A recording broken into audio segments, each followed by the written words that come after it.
What's up, mga X-Men? May papakita ako na maglalaro sa inyong mga isipan.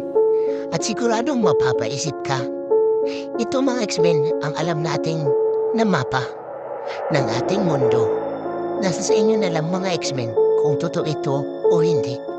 Sa alam nating mapa, mga X-Men, ay mayroong ice sa north at south. At dito, sa mapang ito, hindi lang sa north at south, kundi nakapalibot sa atin na tinatawag na ice wall. Dito, mga X-Men, makikita mayroong 4 na gate palabas ng ice wall. Sa east ay ang Leviathan's Gate, sa north ay ang Serpent's Gate, sa west ang The Tiger's Gate, at sa south naman ay ang Sentinel's Gate.